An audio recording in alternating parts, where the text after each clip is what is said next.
Aujourd'hui je vais vous parler de la pensée créatrice. Il y a pas mal de choses à en dire. Euh, on en parle souvent de la façon dont on matérialise ce à quoi on pense.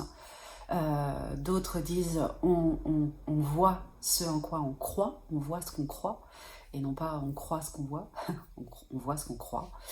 Donc la matérialisation de nos croyances. Et, euh, et même au niveau au niveau de l'énergie quantique, de la physique quantique, on voit que la capacité de l'énergie à répondre à des impulsions de pensée et à former comme des amalgames qui se matérialisent progressivement pour arriver à prendre forme. La forme pensée, c'est la pensée qui prend forme, et cette forme s'alourdissant s'inscrit dans la matière. Alors, il y a deux choses, hein. Il y a la pensée de peur et il y a la pensée d'amour. Greg Braden a fait un livre qui s'appelle Les secrets de l'art perdu de la prière, et qui justement parle de cette pensée créatrice d'une certaine façon, où il explique très très bien que lorsque on prie, donc lorsque l'on souhaite quelque chose, lorsqu'on désire quelque chose, lorsque l'on veut voir se matérialiser quelque chose dans le monde, il s'agit de ressentir, de vibrer dans l'émotion cette pensée. Alors, ce qu'il explique très très bien aussi, c'est que, attention, c'est pas n'importe quelle émotion qui permet de créer en conscience. C'est une émotion pure, claire, une émotion d'amour. Il l'explique notamment lorsque il parle de cette tribu aborigène qui va prier pour la pluie. Il prie pour la pluie, et dans sa prière, il ne fait pas une réclamation de la pluie. Il ne fait pas un souhait de la pluie. Il affirme que la pluie sera heureuse là où elle va tomber, que ceux sur qui elle va tomber seront aussi heureux. Et dans cette émotion, ça n'est pas une émotion de je t'attends avec bonheur, oh pluie, c'est je ressens l'odeur de la pluie sur la terre, je ressens la pluie sur ma peau, et j'exprime cette joie et ce bonheur à ressentir cette sensation. C'est un mélange entre ce que je vis et ce que ça génère de plaisir en moi. Donc c'est une construction. Cet appel de la pluie, c'est de construire le souvenir émotionnel avec la sensation. Et c'est d'une pureté, d'une limpidité, d'une foi en fait, complète, dans le sens où il n'y a rien d'autre qui existe. Il n'y a pas de parasitage. Il n'y a pas l'expression de ce bonheur de ressentir la pluie sur son corps, et à côté, en sous-jacent, la peur que la pluie n'arrive jamais. Il n'exprime pas la peur que les cultures meurent, ou qu'il y ait trop de soleil et que du coup elles soient grillées par le soleil. Non, il n'y a pas cette peur-là. Il y a cette certitude que parce qu'ils ont du bonheur à avoir de la pluie, ils se mettent dans un lieu énergétique précis qui porte une énergie déjà aussi, ça aussi ça compte. C'est pas fait n'importe comment, c'est pas fait n'importe où, et c'est vraiment très clair, très limpide, très évident. Et une fois que l'intention a été portée, on passe à autre chose. Donc on ne maintient pas l'énergie d'appel, ou on ne nourrit pas de crainte suite à cela. Donc l'esprit créateur, il est dans la pureté. Il est dans la pureté. Alors, Alexis qui me demandait que ça lui paraissait un petit peu New Age tout ça, et puis que du coup, alors si j'ai des peurs, je vais amener à moi mes peurs dans la précision exact de ce dont j'ai peur. Alors, bah non, en fait. Non. C'est plus complexe que ça, et fort heureusement, puisque nous ne sommes pas encore complètement bien calés euh, dans notre pureté, ni de foi, ni dans notre pureté de foi, ni dans notre pureté de créateur. Et donc, heureusement, on est un petit peu protégé par tout ça. En fait, d'expérience, je me suis rendu compte que des gens qui attiraient à eux des situations dont ils avaient peur étaient souvent des gens qui étaient absolument persuadés que ça arriverait. Ils en avaient peur, mais ils savaient que de toute façon ça arriverait. J'ai vu notamment des personnes, 2 ou 3 jeunes femmes comme ça, à qui c'est arrivé, qui avaient terriblement peur d'avoir un cancer. C'était un cancer du sein, pour toutes les 3 d'ailleurs, qui avaient terriblement peur d'avoir un cancer du sein parce que leur mère avait eu un cancer du sein, parce que leur grand-mère avait eu un cancer du sein, et donc ça leur faisait très très peur en termes de génétique, mais au-delà de la peur, c'était une évidence qu'elle l'aurait, puisque la mère l'avait eu, la grand-mère l'avait eu, donc elle aussi c'était évident, et elles avaient très très peur de l'avoir, mais en même temps c'était évident qu'elles allaient l'avoir. Et en fait, c'est pas leur peur qui a créé, c'est cette peur émotionnelle, d'accord, bulle émotionnelle, la peur, avec la certitude que ça arriverait. Parce que lorsqu'on ne vibre que la peur, eh bien, derrière cette peur, par exemple, d'avoir ce cancer du sein, il y a la peur de la maladie, il y a la peur pour les enfants de voir leur mère malade, il y a la peur pour son mari de devoir peut-être s'occuper d'elle, changer de vie, etc.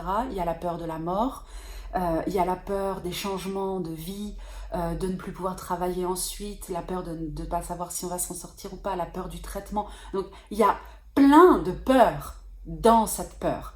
Et finalement, s'il n'y avait aucune certitude de quoi que ce soit, ce qui se matérialiserait de cette peur-là ne serait pas forcément le cancer. Ça pourrait être un changement, une perte d'emploi. Ça pourrait être une maladie complètement autre et qui aurait tendance à ramener un petit peu ces autres peurs dans le package, j'allais dire. Hein. Mais ça pourrait être un changement de vie, une perte d'emploi qui amènerait aussi ces peurs-là quelque part. Ça pourrait être la maladie du mari qui finalement va générer tout un tas de choses et qui va matérialiser la peur de la mort, la peur de la perte d'emploi, la peur des enfants, la peur de ceci, la peur de cela. Donc en fait, pour moi, hein, dans ma façon de voir, la création d'une pensée vient lorsque vraiment il y a la certitude, parfois inconsciente, hein, mais une certitude quand même, que ça peut pas être autrement que comme ça. Et du coup, ça fonctionne aussi dans le positif. Et c'est ce qu'on essaye de créer dans le positif. Mais lorsque, parce qu'Alexis me demandait plus par rapport aux peurs, pour te répondre complètement par rapport à la peur, si tu as peur d'une situation particulière, de perdre ton emploi, tu vas pas forcément créer la perte d'emploi. Tu vas créer la perte d'emploi si tu as peur de perdre ton emploi en étant sûr que tu vas perdre ton emploi. C'est-à-dire que tu as la foi. Tu as la foi sur le fait que oui, je vais perdre mon emploi. C'est évident, parce que je suis pas assez bon, parce que je suis pas assez qualifié, parce que je suis tout le temps en retard, parce que je m'entends pas assez bien avec mes collègues, parce que je suis marginale, parce que si, parce que ça, parce que ceci, parce que cela, pour tout un tas de raisons. Mais tu as peur de perdre ton travail. Tu as peur, t'as pas envie, mais tu es sûr que tu vas le perdre. Tous les éléments sont réunis. En revanche, si tu as peur de perdre ton travail, mais que tu es persuadé que il n'y a pas de raison finalement, quelque part, j'ai peur de perdre mon travail, mais il n'y a aucune raison que je le perde, à ce moment-là, on n'est plus du tout sur une création. Autre chose va se créer pour te confronter à ta peur, qui n'est pas que la peur de perdre ton travail. Derrière la peur de perdre ton travail, il y a la peur de ne plus avoir d'argent, la peur de te retrouver tout seul, de ne pas retrouver du travail, de ne pas être assez compétent, d'avoir le regard des autres, etc. Donc il y a plein de peurs. dans cette peur de perdre du travail? Quelle est la certitude que tu as? Parce que peut-être que tu as peur de perdre ton travail, mais tu as la certitude que si tu perds ton travail, tu n'en retrouveras pas un autre. Et du coup, rien ne dit que tu perdras ton travail. Tu ne vas pas créer la perte du travail. Par contre, si tu n'aimes pas spécialement ton travail, mais que tu as peur de le perdre parce que tu as peur de manquer d'argent et que tu cherches un autre travail, mais que tu es persuadé que personne d'autre ne t'embauchera, tu ne trouveras pas de travail. Tu vois, tu vas le créer dans ce sens-là. Il faut regarder comment est-ce qu'on crée. Et parce que, en fait, c'est où se trouve la peur, où se trouve ma foi. Lorsque mon émotion est associée à la foi, je suis sûre de créer quelque chose. Donc c'est plus complexe. C'est pas parce que tout le temps je pense à un truc qui me fait peur. Alors peut-être qu'au bout d'un moment, évidemment, sur 15 ans, 20 ans, 30 ans, peut-être qu'à un moment, je vais finir par le créer. Mais c'est même pas sûr, en fait. C'est de quoi j'ai peur ou de quoi j'ai envie, parce qu'on peut aussi le prendre dans le sens, de quoi j'ai peur ou de quoi j'ai envie. Où se trouve ma peur ou amour, hein. Donc où se trouve l'amour, où se trouve la peur, où se trouve l'amour. Et la foi, c'est la certitude. Donc, de quoi est-ce que je suis sûre par rapport à mon amour, par rapport à mon désir, par rapport à mon envie? De quoi est-ce que je suis sûre par rapport à ma peur? Donc, j'ai peur de ça. Dedans, il y a combien de peurs? C'est quoi les autres peurs? Et je suis sûre de quoi?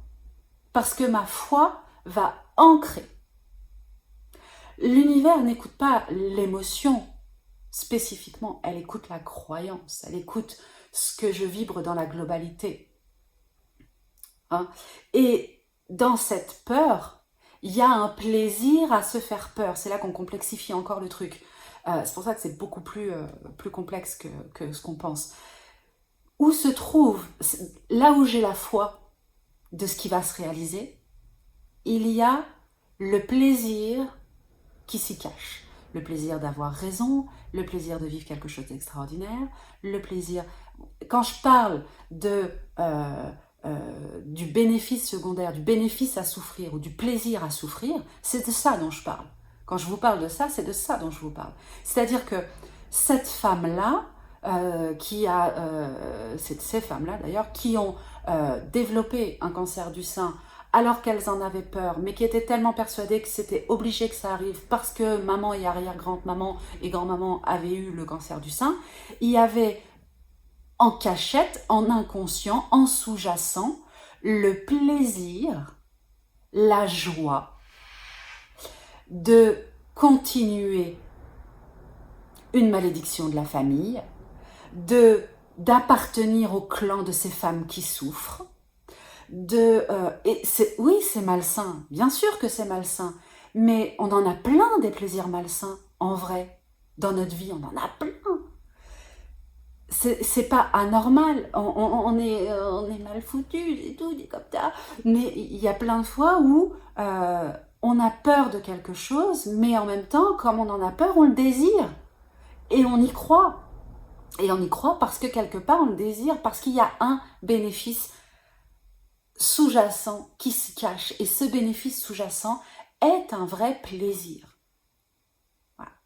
Et donc, ça aide à ce que ça s'exprime. J'espère que c'est plus clair pour toi, Alexis, et pour vous tous qui vous demandez, vous posez la question sur cette pensée créatrice, que ça vous éclaire. Et puis, je vous dis à bientôt pour une prochaine vidéo. Bye bye!